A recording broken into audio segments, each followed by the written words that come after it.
Jumpa kembali di MTT Journey Inspiration of Life. Pagi ini saya mau coba bawakan sharing gitu. Kasih adalah wujud korban yang termulia bagi Tuhan. Jadi kasih adalah wujud korban, maksudnya persembahan yang termulia, terbesar, teragung bagi Tuhan itu. Nah, ini saya coba mulai masuk ke dalam kitab Hosea, teman-teman. Kitab Hosea pasalnya pasal 6, teman-teman, pasal 6 ayatnya 1 sampai 6. Coba kita baca dulu, teman-teman. Mari kita akan berbalik kepada Tuhan, sebab Dialah yang telah menerkam dan yang akan menyembuhkan kita, yang telah memukul dan yang akan membalut kita. Jadi teman-teman jangan heran kalau sampai kita hidup satu saat akan mengalami, teman-teman, seperti yang tadi dikatakan, seperti kita itu diterkam gitu, diterkam sesuatu, diterkam oleh permasalahan, tapi ya itu dari Tuhan gitu. Tuhan yang mendatangkan terkaman itu.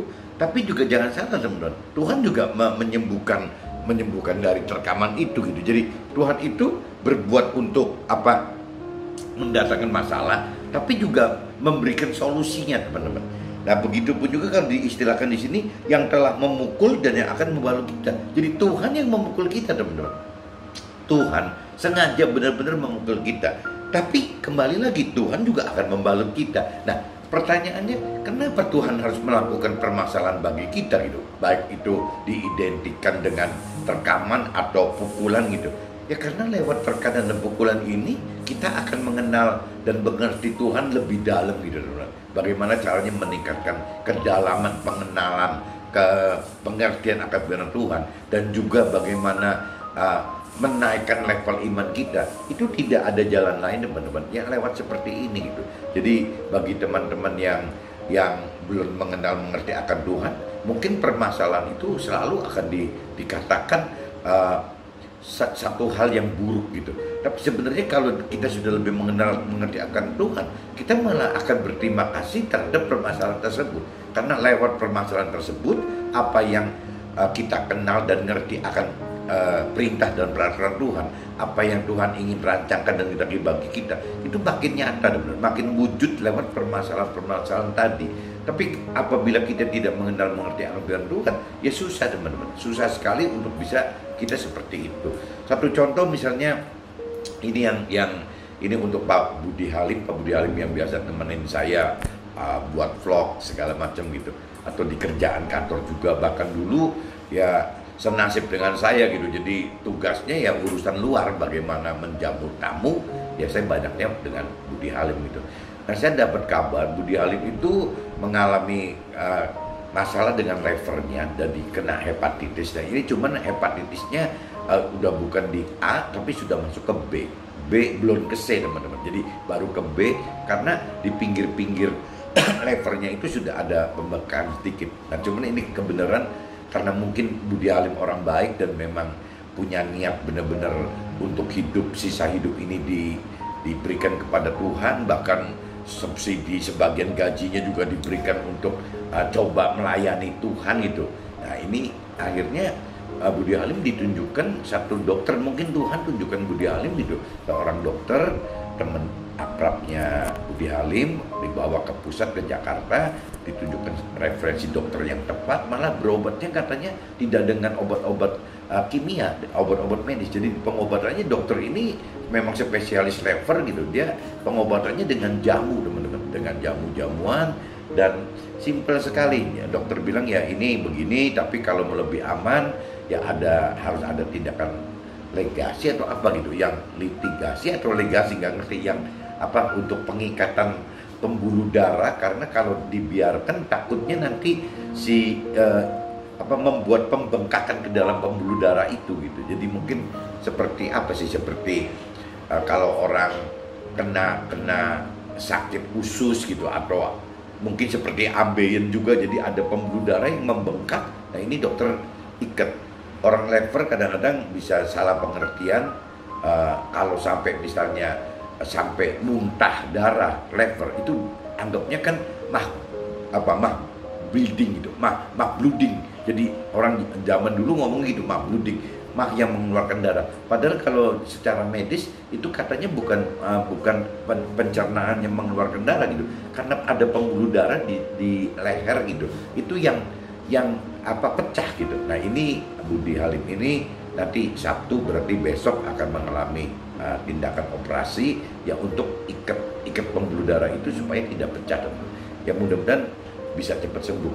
Nah, dia sekarang sudah bertahun-tahun saya kenal Budi Halim itu, saya minta Bud berhenti rokok saja. Saya dulu kan merokok lebih banyak dari Budi. Saya sehari bisa 3 pak, kalau merokok Budi paling setengahnya, 1 atau 1,5 pak gitu.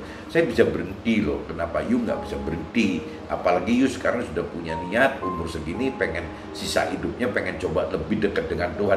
Ya coba tunjukin dong.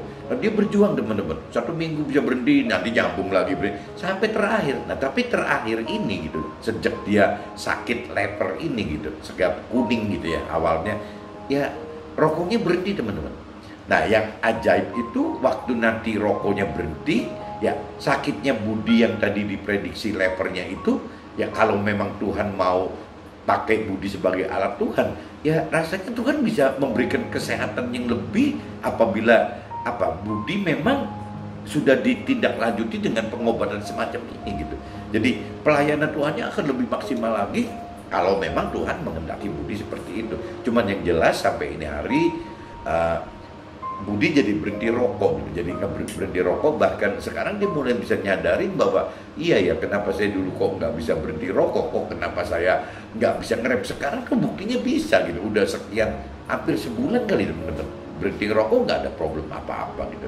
Jadi ini kembali lagi, kadang-kadang memang Tuhan datangkan permasalahan sakit levernya Budi, ya mudah-mudahan malah itu cuman sekedar alat Tuhan aja untuk membereskan leper Budi, supaya yang tadinya nggak ketahuan ada kanker gitu, atau ada apa lagi gejala-gejala kanker seperti itu, ya sama Tuhan diatasi dalam waktu singkat dengan ditemukan dokter lokal di kota Cirebon dan juga bertemu referensi dokter di Jakarta yang tepat sekali gitu.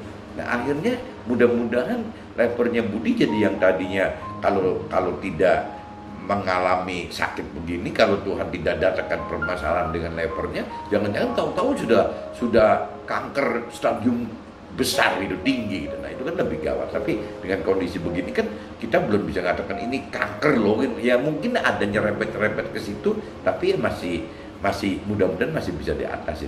Nah masalah ini datang, tapi kan Tuhan juga memberikan solusi dengan berhentinya rokok itu. Berarti kan otomatis daya tahan Budi bukan cuma urusan lever, ke yang lainnya pun akan jadi lebih sehat gitu. Jadi kan di paru-paru, di jantung, di segala macam pembuluh darah yang lain gitu akan jauh lebih membaik. Dan Budi baru menyadari per minggu-minggu ini bahwa ya ini kalau ya berhenti rokok itu ternyata bisa gitu teman-teman. Nah ini tinggal saya sarankan Budi ya coba tindak lanjuti. Selain pengobatan secara tubuh, secara medis, ya coba dibawa pengobatan dengan cara-cara yang lebih ke jiwa gitu kan. Bagaimana jiwa, ya berarti makan firman kan. Bagaimana untuk tiap subuh dia mulai harus makan firman gitu. Kedua, untuk penyembuhan roh itu kan kedekatan kepercayaan Budi terhadap pribadi Tuhan gitu. Nah ini kan hubungannya, sehingga roh Tuhan nanti hidup di dalam Budi kan. Nah kalau ini sudah terjadi semua, ya berarti Budi sudah hidup di dalam jalannya Tuhan, dalam firman-Nya Tuhan gitu, perintah peraturan Tuhan, dan Budi hidup bersama Tuhan karena memang Budi menghidupkan roh Tuhan di dalam Budi gitu. Kalau Budi tidak mengalami masalah lever, rasanya Budi terlalu sulit. Jangan-jangan saya sering ngeledekin, umur kita udah segini, jangan-jangan 10 tahun lagi kita meninggal, atau 20 tahun lagi kita meninggal. Lu masih gini-gini aja gimana sih gitu. Nah, ya itu yang dialami, yang dia disebut di sini, seolah Tuhan datangkan terkaman, Tuhan datangkan pukulan, itu bukan maksudnya jahat teman-teman. Tuhan datangkan itu karena untuk demi kebaikan kita, bahkan demi kebenaran kita gitu. Ini saya mudah-mudahan cerita soal Budi, tentang Budi bisa ditangkap jadi teman-teman yang bermasalah. Permasalahan kan banyak teman-teman. Dari mulai urusan tubuh, sakit segala macam, dari urusan jiwa, stres segala macam, depresi gitu. Yang dari sampai roh itu yang mungkin masih pegang jimat ini, jimat itu yang bukan dari Tuhan gitu, menyembah berhala yang bukan Tuhan gitu. Nah ini yang kita apa ya, ya sembuhkan gitu. Bagaimana caranya kita bisa menyehatkan ini semua supaya kita bisa masuk dalam rancangan dan kehendak Tuhan. Ini saya lanjut lagi. Ia akan menghidupkan kita sesudah 2 hari, dan pada hari yang ketiga Ia akan membangkitkan kita dan kita akan hidup di hadapannya gitu. Nah, ini cerita Yesus teman-teman, waktu Yesus wafat kan ya 3 hari udah bangkit kembali gitu. Marilah kita mengenal dan berusaha sungguh-sungguh mengenal Tuhan. Ia pasti muncul seperti fajar. Ia akan datang kepada kita seperti hujan yang pada akhir musim yang mengairi bumi. Nah, teman-teman coba renungi ya. Marilah kita mengenal dan berusaha sungguh-sungguh mengenal Tuhan. Jadi firman katakan seperti itu. Tuhan inginkan seperti itu. Marilah kita mengenal dan berusaha sungguh-sungguh mengenal Tuhan itu. Ia pasti muncul seperti fajar. Kalaupun sekarang kita belum ada, ya pasti firman bilang pasti muncul gitu. Satu saat akan muncul seperti fajar. Ia akan datang kepada kita seperti hujan. Pasti dia datang akan bujurin kita semua gitu. Seperti hujan pada akhir musim yang mengairi bumi gitu. Apakah yang akan kau lakukan kepadamu, hai Efraim? Apakah yang akan kulakukan kepadamu, hai Yehuda? Kasih setiamu seperti kabut pagi, seperti embun yang hilang pagi-pagi benar. Sebab itu Tuhan telah meremukkan mereka dengan perantaraan nabi-nabi. Aku telah membunuh mereka dengan perkataan mulutku. Tuhan katakan begitu. Dan hukumku keluar seperti terang gitu. Jadi perkataan mulut Tuhan kan berarti kan firman Tuhan itu, firman Tuhan. Dan kalau cerita hukuman kan berarti kan ya ini ya, kalau tidak melakukan firman Tuhan ya akan timbul hukuman gitu. Nah itu seperti bukan berarti diartikan gelap, tapi itu terang gitu. Yang seperti tadi saya katakan cerita Budi tadi kan, bahwa permasalahan itu bukan jadi gelap, tapi malah Budi jadi mendapat terang gitu. Yang Budi jadi hidupnya jadi lebih benar. Yang tadinya Budi sangat terkenal orang baik gitu, nanti mudah-mudahan Budi bisa berubah bukan cuma baik. Jadi Budi menjadi terkenal menjadi orang yang benar gitu. Orang yang benar adalah orang yang melakukan perkataan Tuhan gitu. Orang yang melakukan firman Tuhan. Dan ya pasti akan hidup di dalam hukum-hukum Tuhan, teman-teman. Mudah-mudahan saya harapkan Budi bisa seperti itu gitu. Sebab aku menyukai kasih setia dan bukan korban sembelihan, dan menyukai pengenalan akan Allah lebih daripada korban-korban bakaran. Ini teman-teman nanti saya mau sharingkan yang khusus pagi ini, urusan ini teman-teman.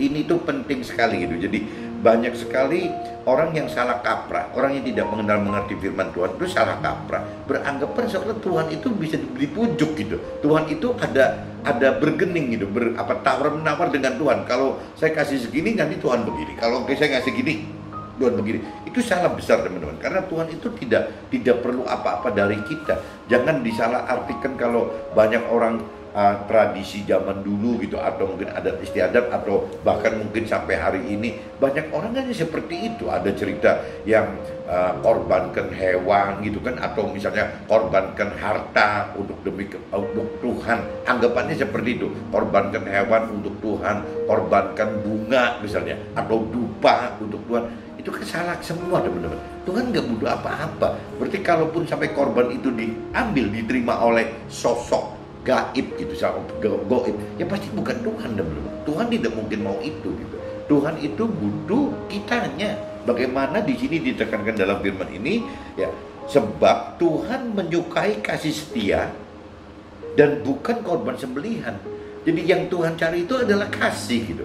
Ya bagaimana kita mengasihi Tuhan dan kita mengasihi sesama, itu yang Tuhan harapkan itu loh, bukan korban sembelihan. Tuhan bilang, dan menyukai pengenalan akan Allah lebih dari korban bakaran. Nah, banyak orang dunia tadi yang tadi saya katakan justru lebih suka mengorbankan, mempersembahkan korban-korban gitu untuk Tuhan, tapi tidak mau mengenali Tuhan ya. Nah ini kan jadi terbalik gitu. Sedangkan Tuhan di sini katakan Tuhan lebih menyukai pengenalan akan Allah. Nah pengenalan akan Allah itu ya berarti kan lewat firman. Tidak ada lewat, kalau tidak lewat firman mau lewat mana gitu. Ya pasti kita nanti jadi ngerok, jadi nebak-nebak nggak keruan. Apa bedanya sama orang dunia? Orang dunia juga lakukan seperti itu.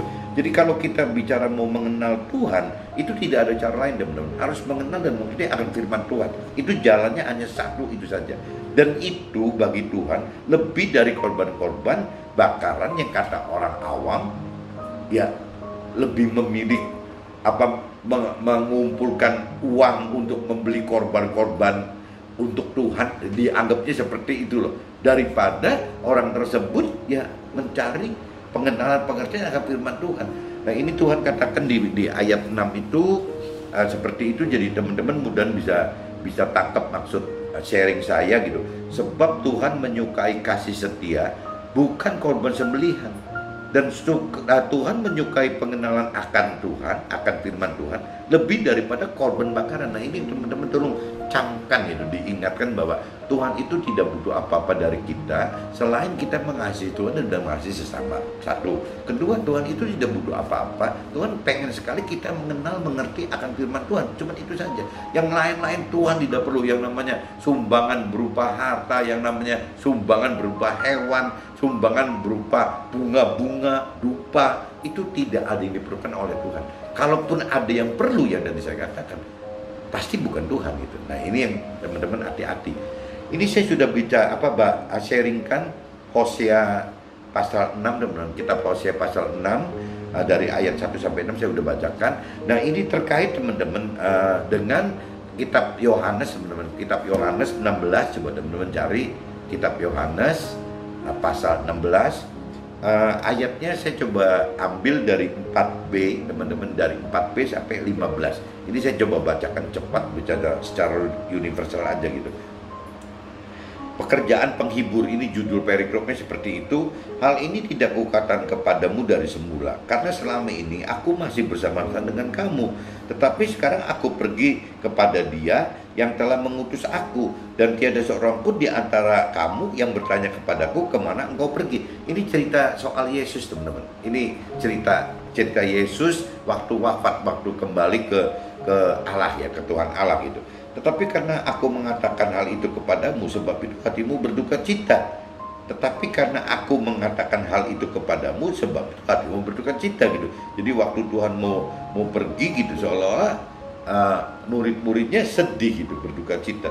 Namun benar yang kukatakan ini kepadamu adalah lebih berguna bagi kamu jika aku pergi. Sebab jikalau aku tidak pergi, penghibur itu tidak akan datang kepadamu. Tetapi jikalau aku pergi, aku akan mengutus dia kepadamu.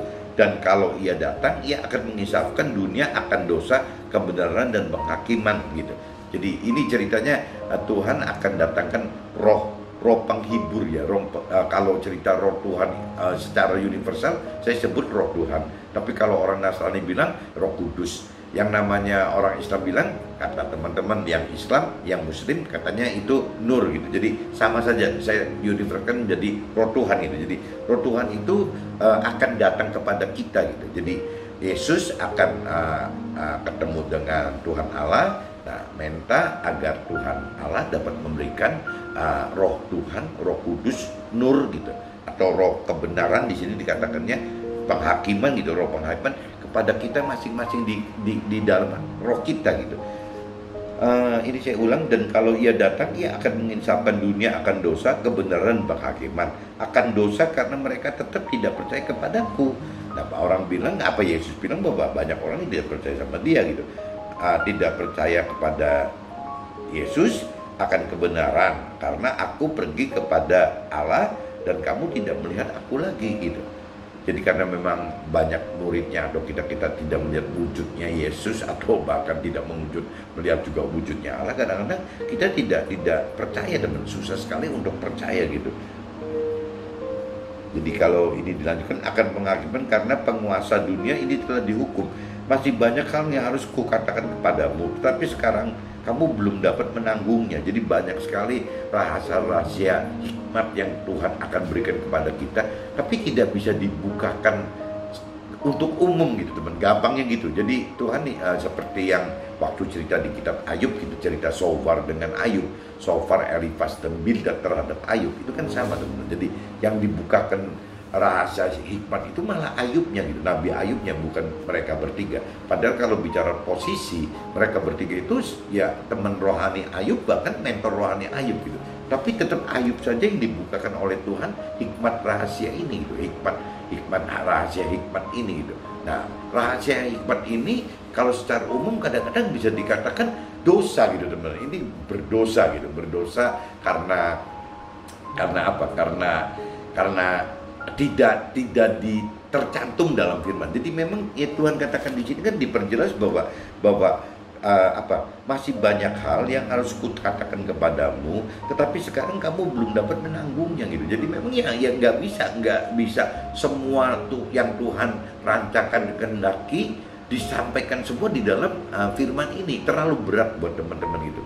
Nah ini kalau teman-teman, kalau saya mau singgung kedalaman soal yang Tuhan maksud dengan ayat ini gitu, masih banyak hal yang harus kukatakan padamu, tetapi sekarang kamu belum dapat menanggung. Contoh nih teman-teman, misalnya pengertian kita bahwa kita di dalam tubuh kita, dalam tubuh manusia itu ada 3 unsur atau 3 dimensi yang saya sering katakan ada tubuh, jiwa, sama roh gitu. Nah Tuhan kan pengen kita pengen semua 3 hal ini kan semakin sempurna dan semakin serupa dengan apa yang Tuhan mau rancangkan, kehendaki, seperti tertulis di dalam perintah peraturan firman-Nya gitu. Jadi kuncinya seperti itu teman-teman. Jadi Tuhan itu pengen sekali supaya kita bisa semakin sempurna dan juga semakin serupa gitu dengan apa yang Tuhan perintah peraturan dalam firman-Nya gitu.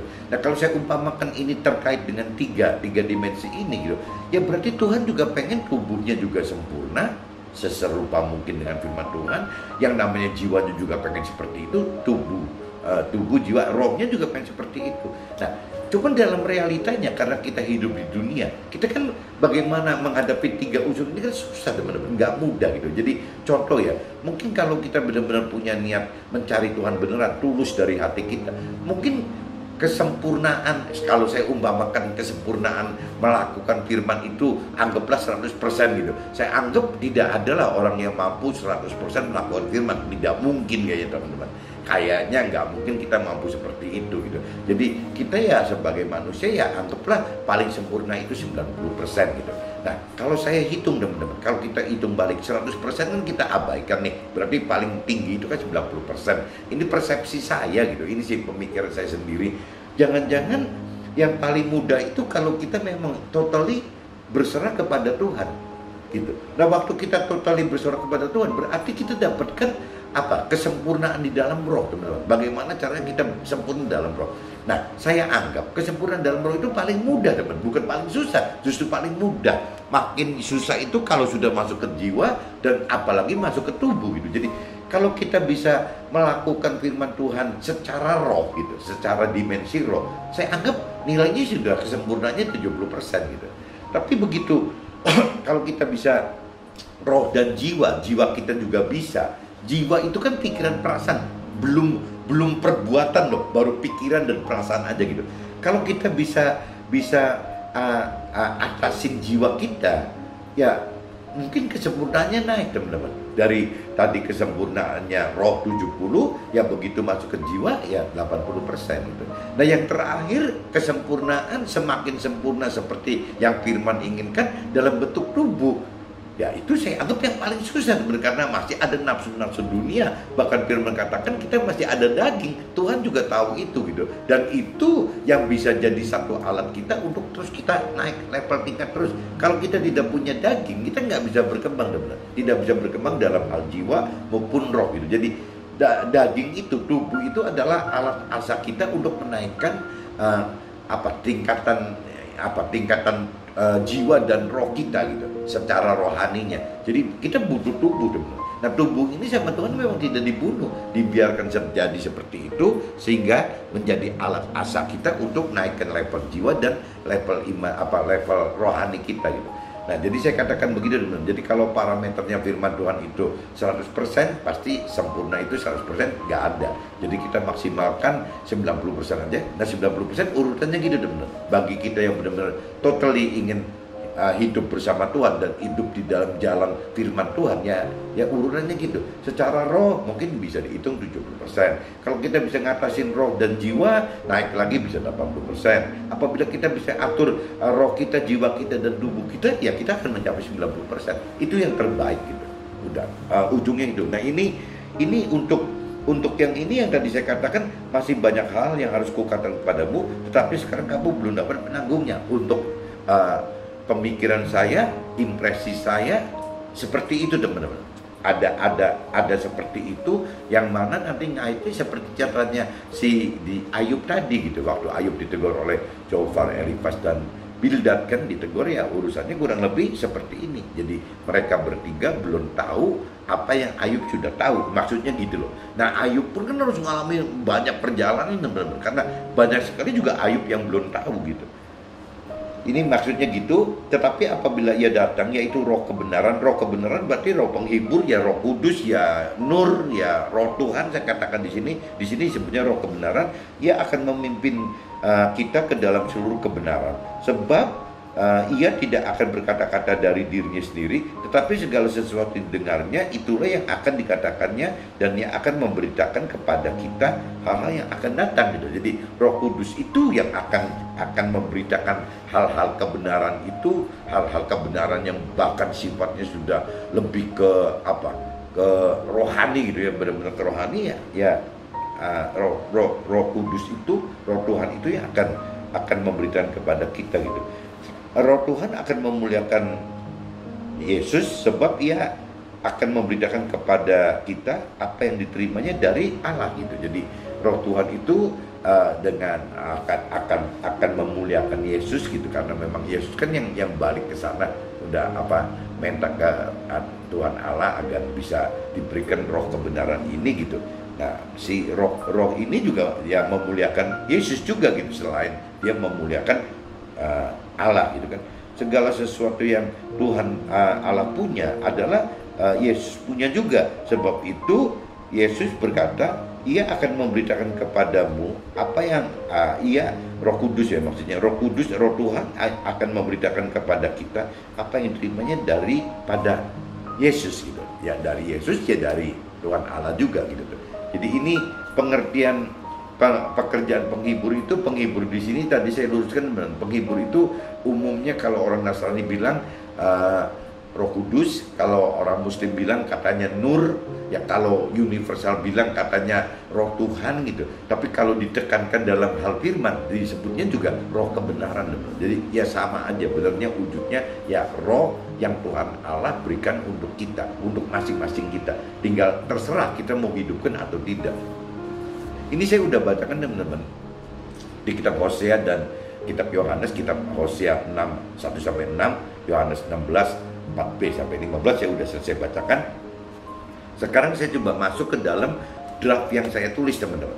Jadi draft ini tetap judulnya nggak robah, kasih adalah wujud korban yang terpunya bagi Tuhan. Karena yang tadi saya katakan, banyak sekali orang yang tidak mengenal, tidak mengerti akan firman Tuhan, atau orang yang mengenal dan mengerti akan firman Tuhan tapi tidak melakukannya, beranggapan bahwa yang termulia bagi Tuhan itu adalah korban-korban yang tadi, persembahan berupa uang atau berupa hewan atau berupa bunga-bunga, dupa dan lain-lain gitu.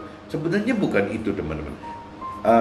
Pengorbanan korban yang mulia di mata Tuhan itulah Tuhan tadi katakan adalah kasih gitu. Bagaimana mengasihi Tuhan, begitupun juga bagaimana kita mengasihi sama kita gitu. Itu satu. Kedua, Tuhan tadi pertajam lagi kan pengenalan teman-teman. Bagaimana kita bisa mengenal Tuhan lebih dalam gitu, secara dalam, jadi tidak jauh yang firman. Bagaimana kita mengenal, mengerti akan firman Tuhan sehingga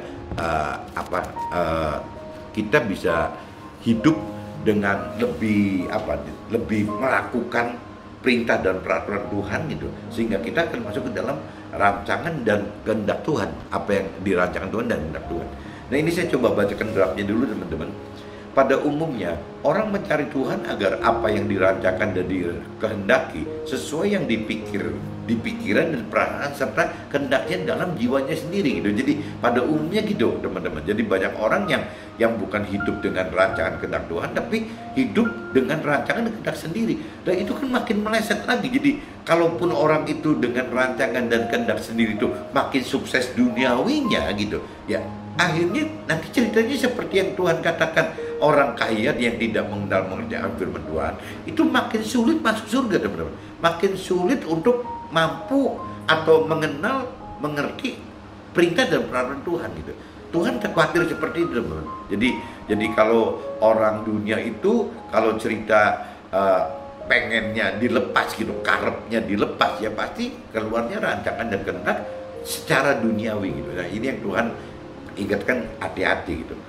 Agar kehendaknya dapat terwujud, maka orang mencari sosok supranatural untuk membantu dan kompensasi upah bagi si sosok tersebut gitu.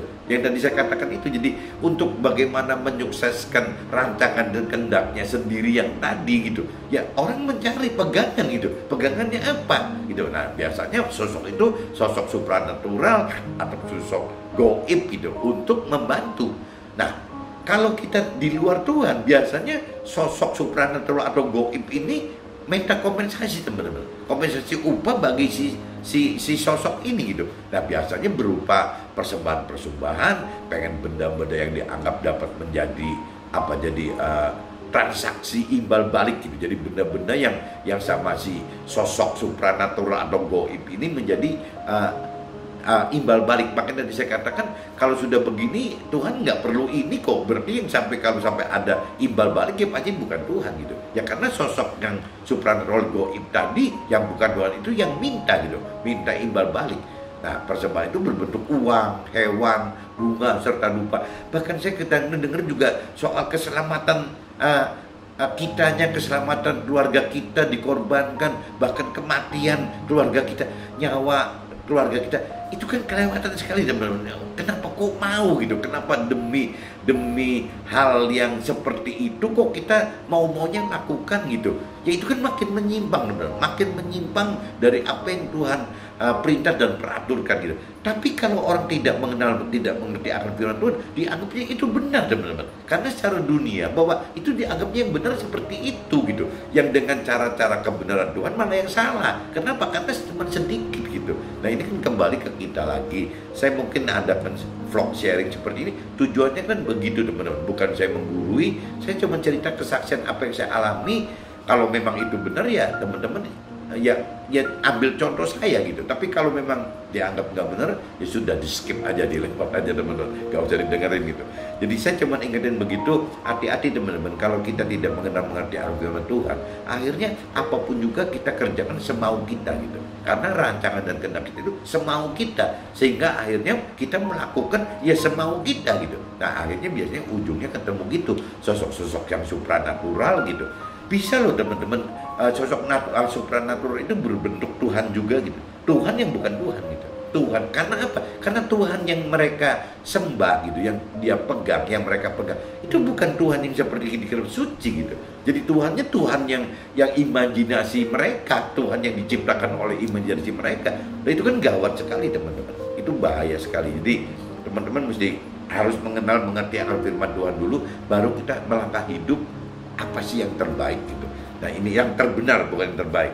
Karena tidak mengenal dan tidak mengerti apa yang Tuhan rancangkan dan kehendaki, maka semua jadi salah ya, yang berlanjut pada tindakan-tindakan yang makin menjauh dari apa yang Tuhan perintahkan dan peraturkan di dalam firman-Nya, sehingga maksud baik dari orang tersebut jadi meleset dari apa yang Tuhan kehendaki. Nah ini ceritanya gitu, teman. Kalau nggak hati-hati ya, jadi kita makin melakukan tindakan sesuai rancangan kehendak kita, makin menjauh, makin meleset gitu, makin menjauh dari apa yang Tuhan kehendaki. Hal ini yang disebut dosa. Karena arti dosa adalah hidup dengan tidak melakukan firman-Nya, maka meleset dari perintah peraturan Tuhan sehingga tidak masuk dalam perancangan kehendaknya, kehendak Tuhan gitu. Jadi ini yang disebut dosa tuh ini, teman-teman. Jadi kalau teman-teman mau ngerti apa sih artinya dosa, dosa tuh ini. Dosa itu adalah tidak melakukan perintah dan peraturan Tuhan, itu namanya dosa. Atau gampangnya, kalau kita meleset dari apa yang firman Tuhan tentukan, perintahkan, peraturkan, ya itu berarti dosa gitu. Nah ini banyak orang yang tidak mengerti dosa itu ukurannya dosa karep pengertian sendiri lagi. Dosa sesuai pikiran dan perasaan, dosa sesuai jiwa manusianya sendiri. Padahal kan bukan kan. Istilah dosa itu adalah paling gampangnya tidak melakukan perintah peraturan firman Tuhan, itu namanya dosa. Berarti meleset, hidup dengan meleset karena tidak sesuai dengan perintah peraturan. Dan itu namanya dosa, teman-teman. Jadi terserah menyebutnya itu tidak melakukan firman Tuhan atau meleset hidupnya karena tidak melakukan firman Tuhan. Ya, intinya begitu. Kita sebutkan dosa. Tapi orang dunia yang berdosa itu bukan begitu. Dosa itu ya ada yang Ada yang sampai mikir kalau kita makan, misalnya gini gampang ya, kalau kita misalnya ada sebagian, saya nggak mau nyebut kelompoknya gitu, ada sebagian jangan makan hewan gitu ya, jangan makan hewan, contohnya jangan makan ayam karena ayam kan bernyawa gitu ya, benar gitu, oke. Nanti berlanjut lagi jangan makan telurnya ya, karena telur itu sudah mengandung bibit ayam kan di dalam telur gitu. Tapi kalau saya katakan zaman sekarang, lah telurnya, kalau telurnya di peternakan yang memang khusus ayam petelur gitu, kan tidak ada pejantannya gitu. Berarti tidak mungkin ayam itu bertelur ada bibit sperma dari ayam jantan, kan nggak ada teman-teman. Ya, nah, berarti boleh dimakan dong. Nah, ini pengertian ini timbul dua gitu. Ada yang ngomong iya boleh dimakan, tapi juga ada yang ngomong tidak boleh dimakan gitu. Ya saya cuma kadang-kadang mikir ya udahlah itu masing-masing aja. Tapi kembali lagi kalau menurut saya, coba kembalikan ke dalam firman Tuhan lagi. Firman Tuhan katakan apa gitu. Jangan kita jadi beradu ya sesuai karepnya kita sendiri, atau sesuai karepnya teman rohani kita sendiri, atau sesuai karepnya mentor rohani kita sendiri, tanpa dengan dasar kitab suci.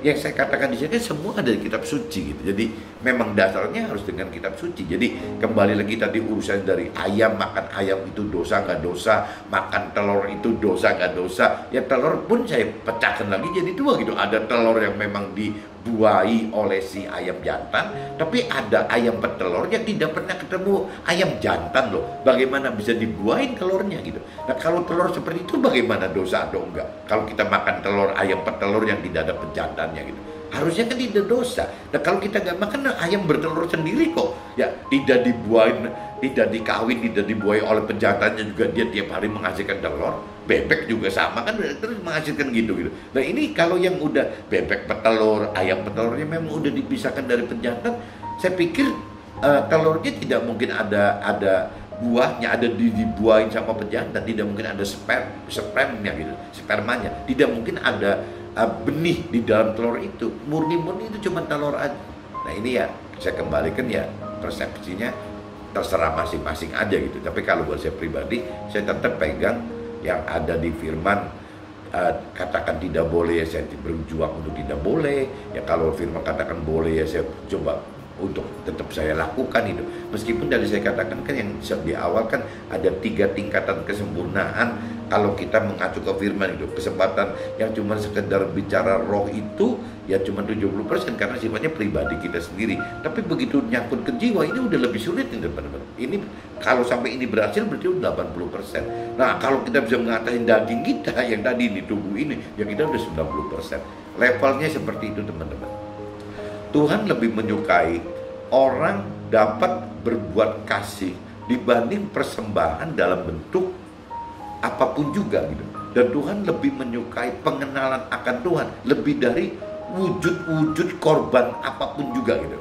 Jadi orang dunia kadang-kadang mengkompensasi tadi. Jadi saya katakan kalau sampai udah bentuknya kompensasi ya berarti bukan Tuhan. Kenapa? Karena Tuhan lebih begitu kok, lebih senang begitu. Ya bicara lebih mengasihi, Tuhan lebih senang. Yang namanya orang lebih mengenal Tuhan, mengenal firman Tuhan, Tuhan lebih senang. Tidak ada loh, tidak ada kompensasi sama sekali yang Tuhan minta dari persembahan-persembahan seperti yang orang dunia pikirkan dan rasakan gitu. Tidak ada. Tuhan cuma minta itu saja.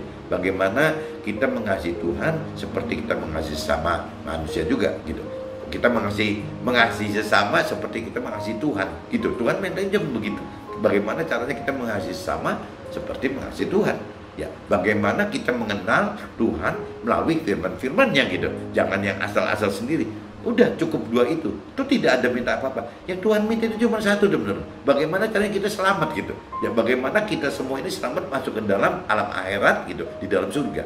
Dan kalau kita sudah dalam jalan itu, dalam posisi itu, Tuhan minta 1 lagi. Bagaimana kita jadi alat Tuhan untuk bisa beritakan keselamatan, kebenaran kepada teman-teman yang lain. Udah, Tuhan nggak minta apa-apa, nggak pernah minta imbalan apa-apa. Tuhan minta untuk kepentingan kita, bukan Tuhan minta untuk kepentingan Tuhan, tapi Tuhan minta untuk kepentingan kita. Nah ini tolong teman-teman camkan ya, bahwa Tuhan itu seperti itu, tidak seperti sosok supranatural atau goib yang lain gitu, yang minta imbal balik.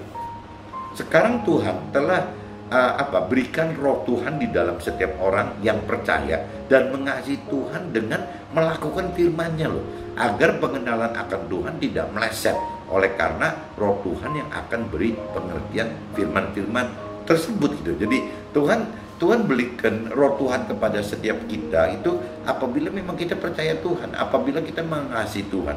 Dan mengasihi Tuhan itu kan yang tadi dikatakan berarti harus melakukan firman Tuhan, teman-teman. Harus mengenal firman Tuhan, harus melakukan firman Tuhan.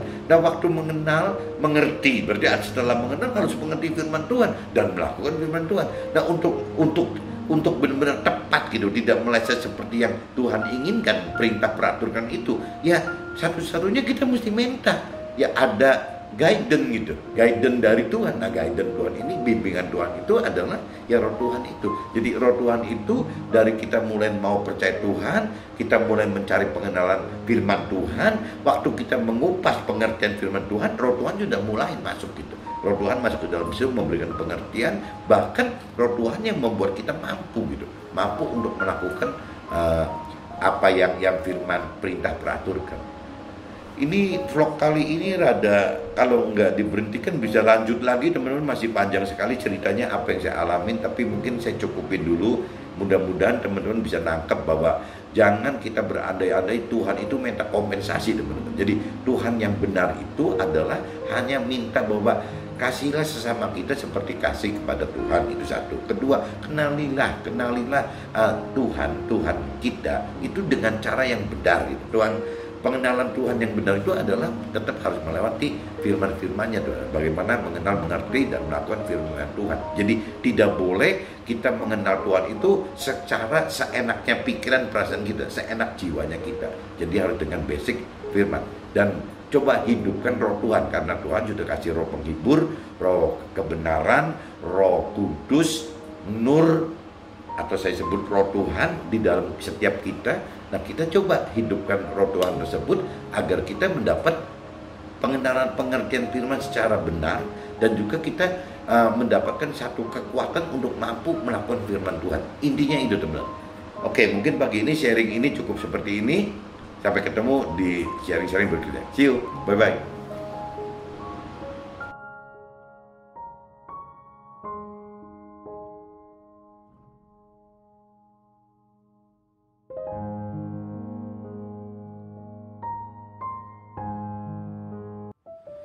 One minute to better life. Hidupkan roh Tuhan di dalam batin kita. Karena roh Tuhan adalah perantara Tuhan yang berkuasa memberi pengertian dan juga kekuatan melakukan firman-Nya. Oke?